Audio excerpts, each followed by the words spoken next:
Hello, I'm Mauricio La Plante, I'm Nic Addante. Tyler Bernstein. and this is Unchained SCV. Hiya! Woo! All right. Tyler's our special guest today as we talk about some Hey. contentious topics regarding Kanye West's tweets and our very own city of Santa Clarita's proposition to not become a sanctuary city, and that is not to become a sanctuary city. To Really? not. Yeah. Actually, I haven't heard about that. Oh, then you're in for it, man. Yeah. It's Yeah. fun. Yeah. So back in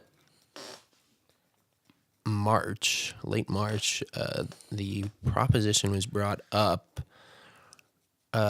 just addressing on whether Santa Clarita would support the federal government's agenda on immigration or would stand with the state of California on their sanctuary status for immigrants.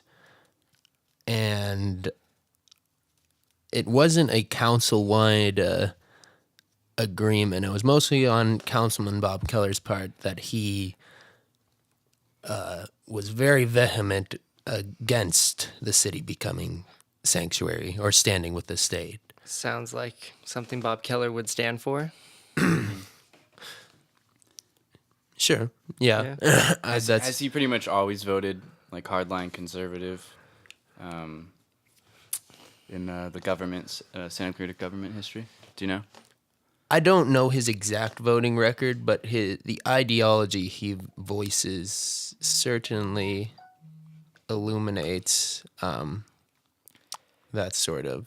Very hardline Right. red, Right. which Yeah. is fine. Which is fine, you know. Yeah, I guess. Is it? Sometimes it can get him into a bit of trouble. No smoking dope. That's all I know him from, to be honest. Yeah, kind of a meme. Yeah. But also in power. Yeah. Yeah. Powerful meme. But yeah, sanctuary cities are interesting. It's either we're defying the government and being kind of punk, or we're being buddy buddy with the government. Yeah. But it's only one. But it would be only one government we're being buddy buddy with, because in our case we're trying to not be buddy buddy with the state government, but the federal government we are trying to support because they are taking a hard stance against immigration. But I'm curious as what that would lead to in Santa Clarita. I mean, would we have ICE squads like rolling around our city or anything? As far as I know, I haven't seen any big stories on mass deportations or. Well, a lot of the time there's not stories because people really just don't know about it. And so, like, for example, when I was up in Santa Cruz for a year, most of the time that the ICE came around, the only time I heard reports on it was through Facebook. Is because I think a lot of the communities there don't really have a voice to any publication or media. And I'd say the same probably. Like, I know there's a good immigrant population in the Canyon Country area. And I know it's a lot of Spanish-speaking people. And I'm not sure if they quite know how to get that story out all the time. Or maybe that community has the means or the connections, to Or do so. if they want to get it out, make their Yeah. Yeah. presence there known. Excuse me, not unknown, but make their. Right. Yeah. But I know it is a covert thing. I mean, it's not like they don't have ICE labeled on the car usually. It's just like it's on their uniform, I guess. But till that they get out of the van or whatever. I mean, it's an intense operation, I guess. So I've heard. Yeah. And I don't hear much about it in any news, national or local. Right. Which is weird. From what I have seen, I have read up on certain stories about ICE mistakenly taking in just Really. random people that match the immigrant's description, but they turn out to just be just a random, honestly, sometimes like Latino or dark-skinned person that they just take in, assuming that they're this immigrant they're targeting, and half of the time they turn out not to even be the suspect they needed, and they've been like a resident of the United States. That just seems careless. So they're just deporting, in some cases, just normal. I don't know that they're deporting. I don't think they're deporting them, but they are Detained. detaining Detaining them. them. And this is like widespread. I've read reports from Detroit, Portland, so it's all over the U.S. They're practicing this. Wow. That sounds kind of lazy on their part. Yeah, yeah, for real. Just basically kidnapping somebody and then being like, never mind. Oh, sorry, wrong number. Yeah, yeah. That's too bad. I think, and it also depends on the unit, because I have seen other reports where they have a very coordinated like team that's trying to find these immigrants that they think need to be deported. But on the other hand, even if it is a very coordinated operation and they do find the guy, is deportation the answer? Is deporting this one person who has like a domestic violence charge against him back to Mexico gonna keep him there? I think it's honestly more, I mean, is it effective in solving the agenda of the federal government? Probably not, but is it making a statement, Yeah, I guess. I think that's what it's more about. Yeah. It's about the statement of it. I mean, yeah. I don't know. Do you think it really opened up a job for an American? A native, quote unquote, American, you know what I'm saying? I don't know. Probably not, but. Yeah. I mean, sanctuary cities usually try to protect the people who aren't violent. They aren't criminals. They would just be illegal. Yeah, and it was honestly a little bit disturbing just seeing some of the people that went up to the podium during city council. This is the portion when the general public's allowed to speak. Oh no! You're talking about Santa Clarita? Yes. When was that? This was a council meeting in April when they first brought it up. They proposed it. Mm-hmm. I believe they're having a council meeting later this month, May, where they're actually going to approve or disapprove.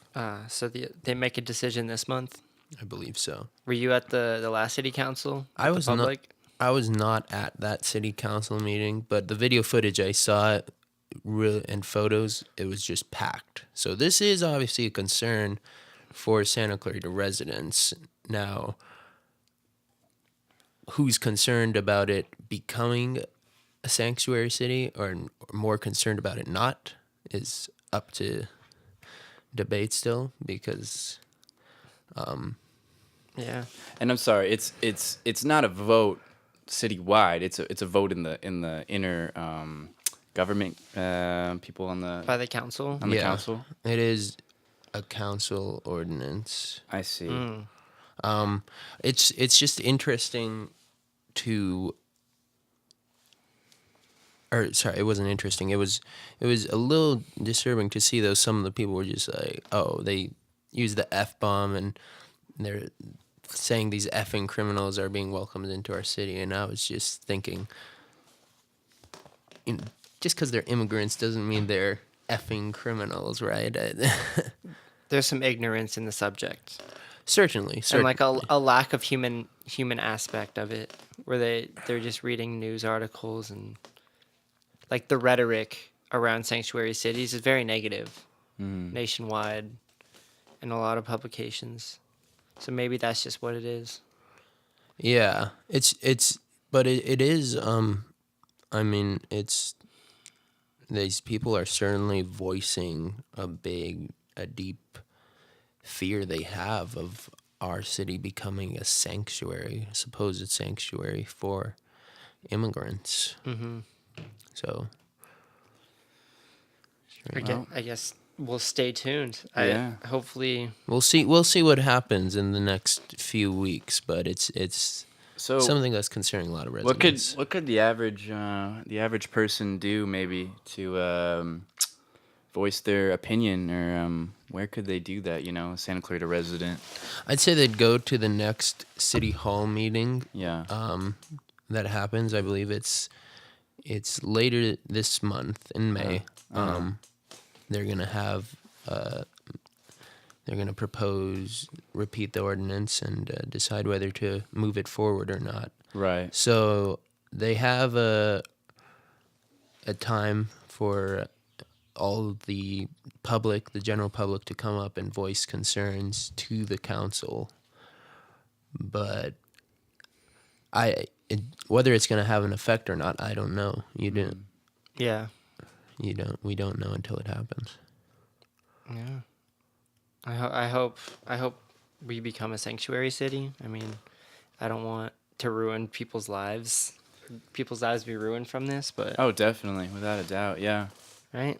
There's a good community here. Yeah. Yeah, just uprooting families, but All right, let's move on to the next topic. Some Kanye West tweets. And Okay. Getting controversial on a lighter note. on a lighter Yo, note, Mauricio. there has been some outcry over Kanye. A certain something.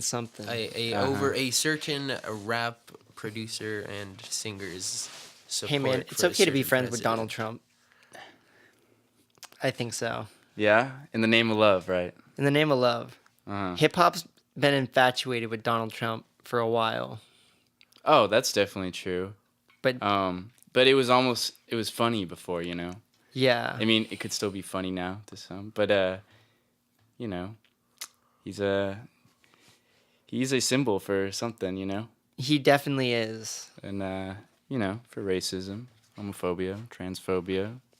Or have we made him a symbol of that? I think he's done a fair bit of that himself Yeah. with the help of people. It's a little bit of both. Yeah. It's kind of what our culture's pushing towards, where he is a popular figure that can just say potent things over social media and get both mass support and mass. Who does that sound like? Who does that sound like? Kanye West.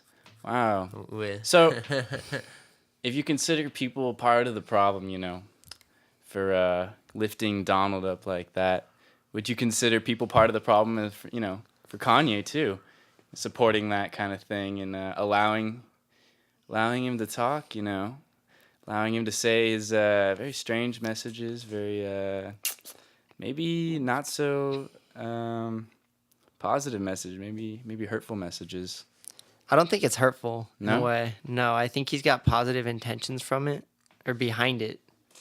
Mm-hmm. And I mean, he's always talking about love, spreading love, trying to stop the hate. So I don't think it's like he's supporting the ideas. He even said that like the only reason he likes Trump is because he did the impossible. Right. on the other Hitler hand, did the impossible. Yeah, but so did Evel Knievel and LeBron James. Right, but that would be different. Why didn't he support LeBron James and say? Because that would have been People way can better. say Obama did the impossible. Right, but I think that the issue is sure Trump did the impossible, showing that he was an outsider in a sense. Yeah. And became president of the United States. Outsider in a I guess a political way. Yes, yes, certainly. But I think that Kanye might be trying to emphasize that a little too much. Like, just because he's an outsider, that doesn't make his policy any better or worse than it is. He's judging him too much based on his position before he was president, rather than what he's actually doing now as president, if that makes sense. Mm-hmm. So to recap, Kanye took a picture with a MAGA hat on. He tweeted to Donald Trump. They retweet each other a few times. Donald Trump shouted out Kanye. Do you want to go behind any of the reasoning you think that's going on, besides being doing the impossible? Because you show me an article. Oh yeah, so this article from Pigeons and Planes about it's kind of dissecting Kanye West, what his mindset might be, as if like what he's doing is a giant performance art piece. And it makes a lot of connections to Andy Kaufman and some other artists who do some abstract work in confronting ideas, and negative ideas, positive ideas, and how they're, how people react to them. Right. And I forgot the name of the artist, but like this, he gets inside of a room with a coyote. And he works through that issues with the coyote. The coyote doesn't like him. He's a wild beast. Trump is that wild beast. To get inside the room with him. And I don't even think it should be Trump. It's kind of just like this divide in America. Right. How, liberals and conservatives, they hate each other. They're button heads on every tiny little issue. And I think what he wants to do is show that you can put that aside. And that at the end of the day, we're still people. We're still Americans. And there's got to be love and respect in between that. Mm-hmm. Is he trying to tame the beast inside the American people's hearts? I think so. It's an interesting topic. I don't know if he's trying to tame it. I think he's just trying to get it to be acknowledged. I mean, I'll admit that through Kanye's music, I mean, obviously some of his lyrics are very much just like talking about lavishness and just how freaking rich and awesome he is, but yeah, well, I mean, he's on like another plane. There's certain states though that at least I, as a personal music listener, that I actually enjoy listening to those lyrics. Yeah, where it's relatable. I want to be on that Learjet with him, drinking liquor, hard liquor, and just like I'll admit it. Yeah, I mean. There's that fantasy we want to live out with Kanye. Is that? Mm-hmm. I mean, would you say that? Yeah, no, there definitely is. That's the appeal to his music. But at the end of the day, people are gonna continue talking, continue to not listen to him and think his ideas are bad.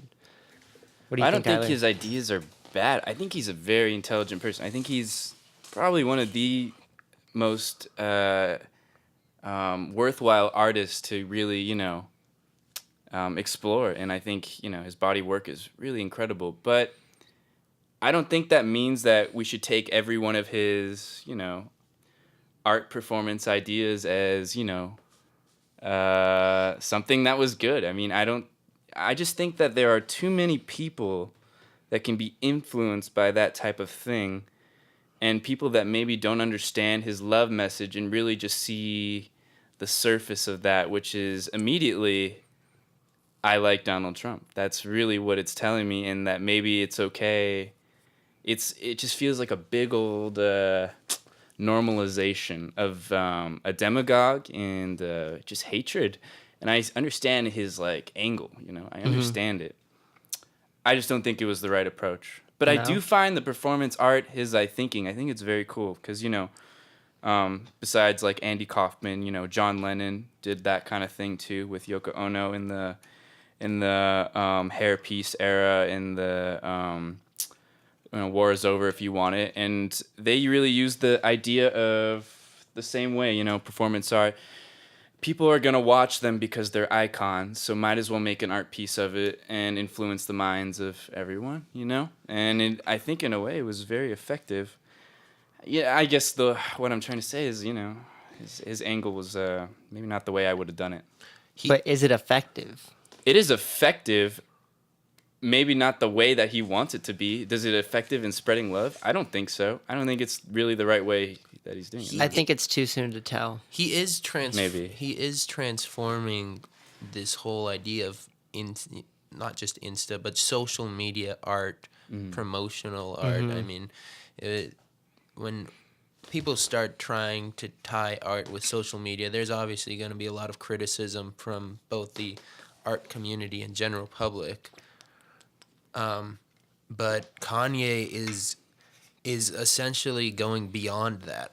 Like he's turning it into an art, but as Kanye usually does, he doesn't even care about the criticism. He just is going to continue until he releases whatever this is all amounting to. Yeah. I heard a bar from him. One of his rhymes was like, I'm going to keep talking shit till I run out of singles. So I stopped making hits. And I think he's going to keep doing it. There's nothing we can do to stop it. No one's going to stop him or change what he says. It's just something, either we ignore it as a society, which is literally impossible to do. I saw Chuck Todd on MSNBC talking about Kanye West. Really? Like in some weird fantasy world. I was like, what is going on right now? Right. Well, besides the MAGA stuff, Kanye has made some interesting remarks recently. He's, how do you guys feel about the whole slavery is a choice? And then I also heard him saying, Donald Trump has done good things for business and all. I mean, that sounds like pretty right-wing kind of delusional views, like far right. I don't know. Are you saying the right wing is delusional? I'm saying they can be, yes. What I think it is misinformation. Misinformation that's been presented to him? Yeah. All right. I think Kanye has kind of a history of just trying to say some provocative things that sort of miss the mark with the stuff. Like, I mean, even in his songs when he's like 300 like the Romans, I mean, that was the Spartans. So I think sometimes he's trying to create something that sounds good off the page but might actually not be accurate. Right. No, yeah. true. I mean, I'm not equating that line, by the way, with saying. I'm just saying he can be wrong. True. But is I want to ask this question: is it art, or is he just crazy and he actually supports Donald Trump? Art. No, yeah? I think it's art. Yeah. No, I enjoy performance art. I think it's cool. I think it kind of takes. I think it makes life more interesting when you're that whole concept. My life is art. Whatever I do. Yeah. And some people are just like, this guy's just like stupid. Why are you? Art. What a pretentious guy. I don't know. In my opinion, I think it's awesome. I think it's interesting, and I think it's cool to put value into nothing. Sometimes I think it's cool. Yeah, I like that. It's fascinating how he's been able to uphold his reputation, bad or good. It's amazing how he's been able to uphold it after some of the just wild stuff he says, like, oh, Bill Cosby, innocent. He's still out there. He's still out there getting millions of listens. True. Selling albums. Here's a selling good line. Shoes. Here's a good line that kind of ties in that from Can't Tell Me Nothing. I feel the pressure under more scrutiny, and what I do act more stupidly. I think that kind of sums up how he takes, all that criticism, and it's always worked for him. It always has. Yeah, I've been listening to a lot of Kanye recently just to kind of get into the mindset of like what he could be thinking. And I come across lines like those where he addresses his erratic behavior or some of the crazy things that he says. He's like, I'm just going to keep doing it. Like, has our society reached a point where we have these figures of just erratic behavior, like Donald Trump, Kanye West? I'm gonna throw Elon Musk in there. I mean, Elon Musk on the more left liberal side. All around, we just have these popular figures who will like make these crazy announcements, and some people will be like, "It's always happened." Yeah. I mean, they've always been there. These are just the ones of these times. I think that's part of American society. We love celebrity. Icons. We love the celebrity and the icons. Yeah. In that article, Bowie and the Thin White Duke. I would say, in the 70s, he was definitely, had number ones and whatnot. He was one of the most influential people of that time, and he did something similar. It was kind of erratic. I'm sure he got hate for what he was saying at the time. Yeah. But now that we look back on it, I mean, he's also like apologized for saying some of that. Yeah. I don't think anyone's gonna get an apology out of Kanye. Right. But he's done it before. I kind of wish he would. That would. I Not wish not he for would. this. I don't wish he would say. Why not? Because it feels weak. Every person who's ever come out to say anything about Donald Trump has ended up apologizing. Like, They're not allowed to see the wrong in their ways. yeah, the comedian. No, the comedian who like took a picture with Donald Trump's decapitated head and got all that shit for it. What's her name? Is it I don't Sarah know. Silverman or something? No. No? No, but there's a comedian. Chelsea Handler? No. I forgot her name. She's an older comedian who's not that funny. I want to say Reba, but it's not Reba.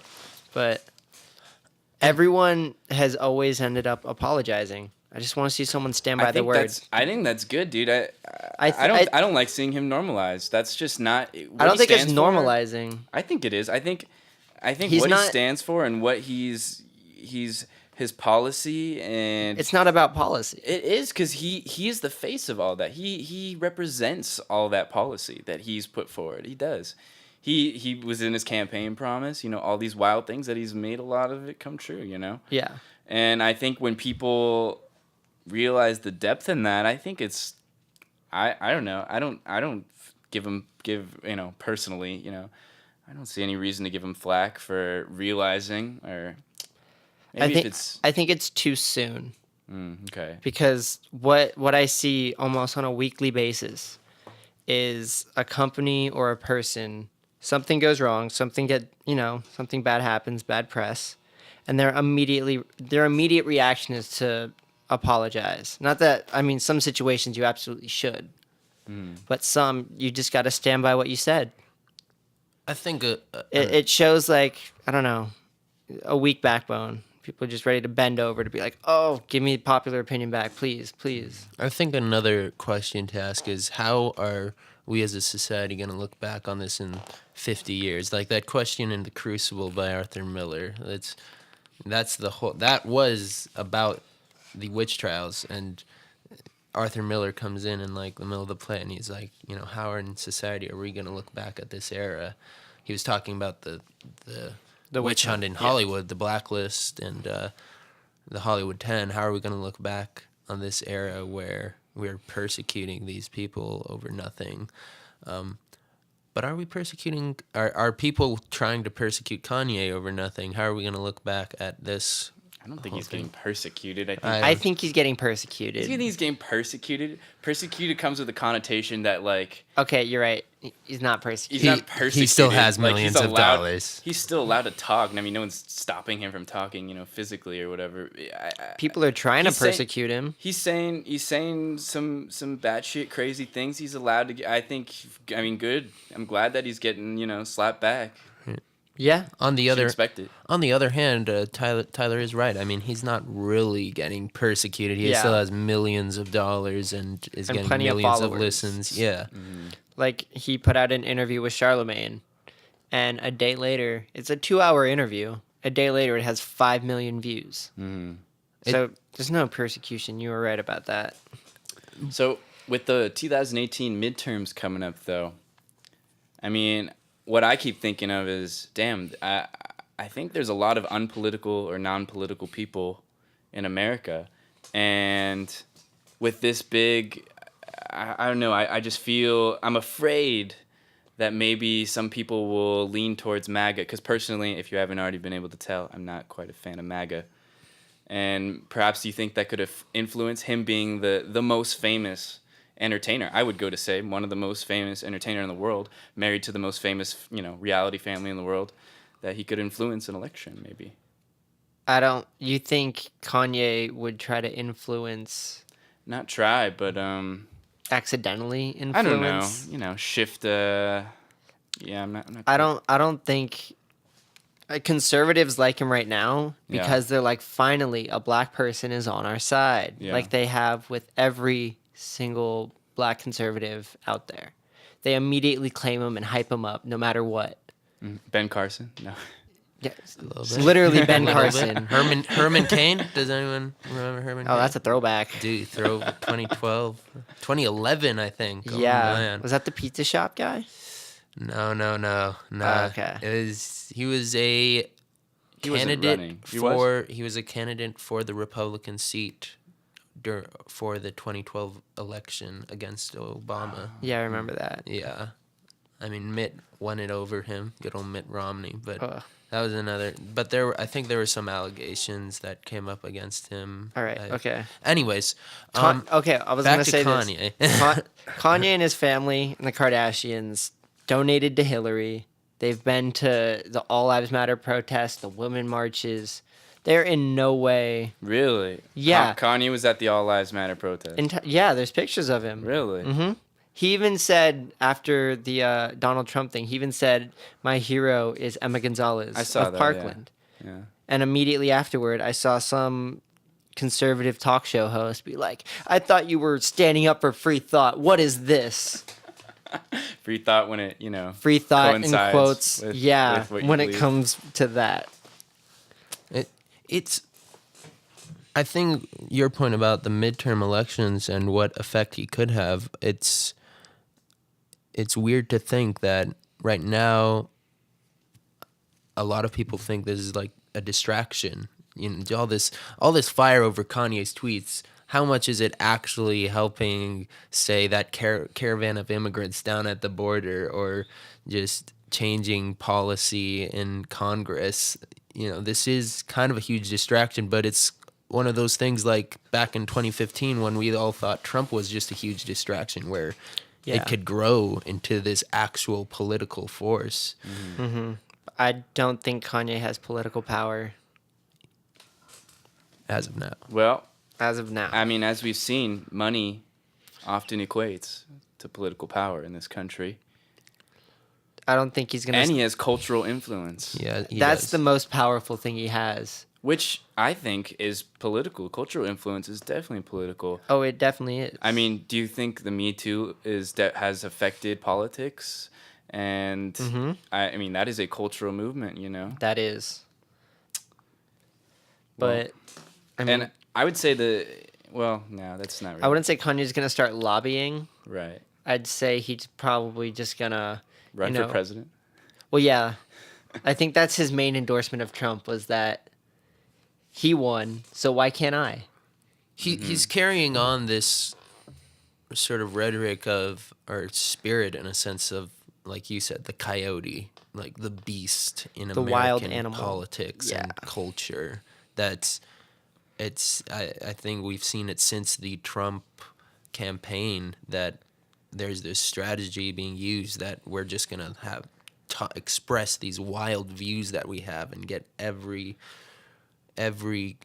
crazy idea we have out into the public on the media as if it's normal. That was one of those things during the election. It's like, here, I'm saying all this crazy crap, but the media is talking about it like, oh, okay, well, President Trump said this today about immigrants being rapists. It's like, that normalization, to me, I see those things and, oh, wow, it's like disturbing. And then other people will be like, oh, okay, so you called, all these. Yeah, some people are like, that's not a big deal. What's your economic views?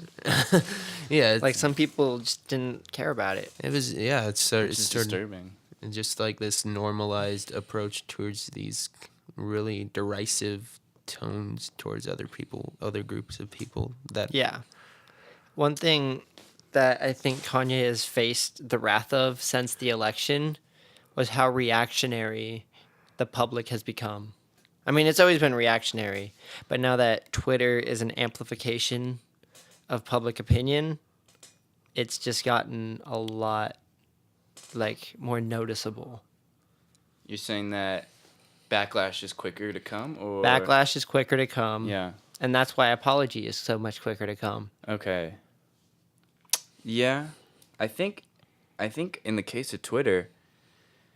Also, though, when you're so used to, crazy things the president are saying, it's almost you're desensitized. With all that information hitting you, all this wow, that's really crazy. The government really just did that. Oh, that's the next day, and then after 5 days that you're like, you're not outraged because it's all outrageous, you know. And I think Everything is outraged now, though. that stream of information that you're able to get so quickly, I think it just desensitizes people. Maybe that's what I'm thinking. But I still feel like there's plenty of outrage. We're in Right. the age of outrage. The age of outrage. Yeah, Wow, Trademark that. That is that. Yeah, trademark. Yes. I'll have to. It's definitely that whole desensitization process. I mean, I think it's something that's probably familiar to most of our listeners here on Unchained, probably on the younger side, and we're here in a suburban community in Santa Clarita where we don't have a lot of us don't have to face these problems that are being expressed by politicians. Yeah, like I feel like we're more secluded, so I feel, yeah. Yeah, suburb is definitely an oasis. On This suburb, anyways. on the other hand, we are starting to see a little bit of that energy with the sanctuary city policy. That if we look back to that, we're starting to see a little bit of that federal agenda start to pop up in Santa Clarita here. Well, you know, I think it does. I mean, especially with the sanctuary city. I mean, we already discussed that a little bit. But like, for example, you know, as growing up from basically from the time I was, you know, pretty young, like just after I was born, I was raised by an immigrant while my parents were working for a lot of the time. And, you know, I think maybe it's not so noticed, you know, but they, you know, immigrants, and I don't want to go back to that because we covered that quite a bit, but I don't know. I think it does affect us here in the suburb. Yeah. You know, these political issues just maybe not as Directly. easily. Yeah, directly. Yeah, easily not as seen. noticeably, Right. You know, Exactly. but they're there. You know. landscapers. Yeah, I don't want to go into it. Yeah. Anyways. Yeah. Well, to move on, we are in the next week promoting and hosting a live Mini- music/art show. Is that right? Warm Oh, Milk. yeah. Warm Milk. Warm Milk. May 11th. Tyler's gonna be performing with Our- this amazing band, Plastic Otters. our yes. guest Thank you. Tyler Bernstein will be one of the performers out of many Many bands. like 50. here. Five actually. Whatever. Yeah, many. Yeah, It's come a check it out. very loose word. Should I But- throw out the address? we'll have 5 bands there. If you want. All right. Well, it's going to be at 24268 Ray's Adobe Way. Yeah, come check it out. I'm playing at 10, but there'll be bands starting from 6:15. Yeah, and that includes the Sugar Plums, Hello Sunrise, Full Safari, Good Whales, and Tyler's band Plastic Otters. I cannot say enough positive things about Plastic Otters Oh, thank you. and Good Whales. And Full Safari. Yeah, Full Safari and is great. Hello They Sunrise. have a great set. And we're excited to see how the Sugar Plums, which is a fairly new band right now, are going to open up. Yeah. I mean, Right. it's always exciting when you have a new band out there sharing their music for Definitely. like the very first time. I mean, what are your thoughts on that, Tyler? Just Oh, I think it's awesome. I'm really stoked on it, and it's actually it's my good friend Ryan Wexler. He is about to graduate high school, but has been making music for a little bit, and so far I've just heard a demo on SoundCloud, but it sounded really good. So Yeah. definitely, you know, you can't always tell the make of a band until you see them live. I feel like that's a big part of. That is. And of course, first performance, you can't expect a lot, but yeah, it's really yeah, cool. Something new out there. Really cool New to sounds. see the scene kind of getting built. What I'm little by excited about is, I mean, this is going to be one of the first events that I've been to with these bands where it's like an actual house party type vibe. little. Yeah. And it's not a Vincenzo's. As Pizza- great as Vincenzo's is. Oh, I can't. Yeah. No. I can go on about Vincenzo's. Vincenzo's has its issues, but it is cool that it's a student or you know, a local youth organized event. You know, I think that's very cool, and yes. it'll be a real happening. You know. Yes, for the uninformed listeners, Vincenzo's tends to be a popular venue for That's a cultural independent epicenter. What are you talking about? musicians. They have political debates. They've got dad rock on the weeknights. Dad rock. They've got Cover bands. student record labels having their bands perform there. I mean, Shout out Hippified. if you think about it, it's this weird spot for all this activity, Like and right it's- off the freeway. and it's kind of like a family pizza place. That's Yeah. sort of Santa Clarita. It's this outbursting of political ideas and music that's sort of stuck in this pizza place. Terrible We're- acoustics. We're bound to. They've got a lock on it. Yeah. On just like the But- the B stage Yeah. scene in the city. Yeah, no, but I'm a huge fan of house shows. I think it's just, it's way more personal. It's something we don't get enough of in the city. 'cause Yeah. It's like a lot of That- people live with their parents. that It's you just- expensive houses. You feel that energy, Yeah. in a tight space. People are able to stand. That's one have thing about Vincenzo. fun. Yeah. People are able to stand and actually like just really feel the music and like dance to it or whatever. I think that's really exciting. And You're saying at the house, at the house concerts. inside the inside the house. It's just it's probably the most attractive, like especially for starting up bands. I Yeah. would say is a house party. I think on that topic of how Vincenzo's is one of our only main venues for indie artists to perform at, what does that take away from indie artists in a sense, not having enough venue, or does that make it more indie, having to go more like underground and you pass around the address to whatever house concert you're playing at? What's your think on that? Your top? The latter, definitely. I mean, I think that's pretty cool. The underground, having to pass around an address and organize at a house. Of course, I would like to see a venue soon in Santa Clarita that is a little bit more forward-thinking, music-oriented, because Vincenzo's it's definitely, although it is a hot spot for all those things mentioned, it's almost feels like an afterthought once you're set up there, Yeah. Kind of like, all right, let's get the show done and Right. out of here. Right. It would be cool to see a real venue where, they dim the lights and like people are able to stand and get close to the band or whatnot. That'd be preferable. Good audio, good acoustics. Just, Right. just someplace that's quasi-professional Definitely. and always a happening spot. Yeah.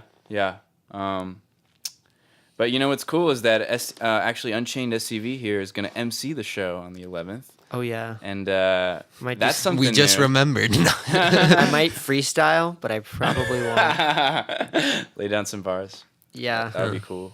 I'll do some acapella. We will be there introducing the band, but of course the main attraction is the music And the we artists, repeat don't that. forget. Are there going to Music. be artists this time? There will. I've actually Was been that a communicating with a few artists. Oh, good.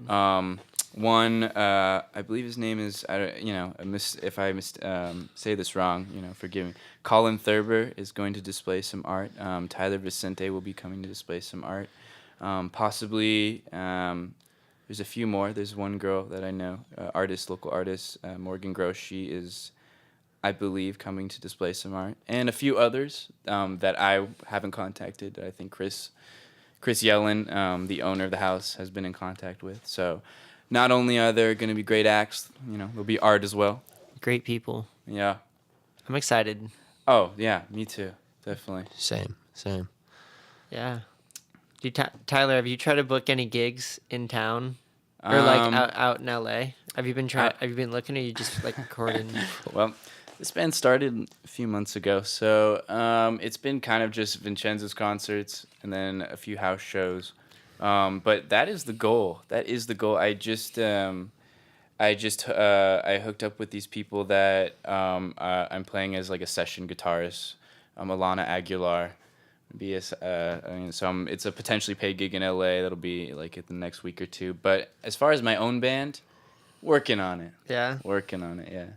This so far is perhaps the biggest concert yet you Definitely. are about to And play at. first one, I'm not sure exactly where the money is going. It is $5. I think it either goes to the artist or also to help setting it up, I believe. Yes. Yeah. Future events, right? Yeah, it'll be the first paid, concert. Not necessarily that I care about being paid, but one that is a. You obviously don't care about Paid being it. paid if you're a musician. Oh, I pay to play. I pay to play usually. Exactly. There is a $5 admission fee, which will probably mostly go to paying for the actual concert operation itself. That goes towards sound, lights. So It's We're gonna be a not- pretty high budget deal. yeah, I we're don't, not. I don't know about making- budget, but high production quality. I feel Mm-hmm. that's what we're gonna strive for. Oh yeah, that'd be great. Definitely. Yeah, we'll have a PA. It'll be a real Shindig. thing. Lights, whatnot. It'll be a shindig. A shindig. But yeah. come for the shindig. Come to mosh. Come to party. Respect the pad, but Pro- come Of come to course. come to Project enjoy. House Milk or Warm Milk. Come, Warm milk. come to enjoy the music. Yeah. Because that's what we're working our butts off for you guys to do. I'm playing songs off an album I just recorded with my band too. So Do you have a it'll name for be- the album yet? Nah, it's coming together. I still have yet to. Do you want to just figure make out one the up on the spot? No, I'm kidding. name. No. No. The Lone Otter. Nah, I The don't Lone Otter. It'll come to me. That's how it always happens. Just the last second. Ah, yeah, You'd be that's like, the name. Yeah. But yeah, Mm-hmm. come on out. Of course. Anyways. All right. And I think this about wraps it up for our second episode of Unchained SCV. I'm Mauricio La Plante, I'm Nic Addante. I'm Tyler Bernstein. and we are signing out. Thanks for having me. Check back soon course. for more talk on politics, SCV, and pop Music. culture. Yeah. We love you.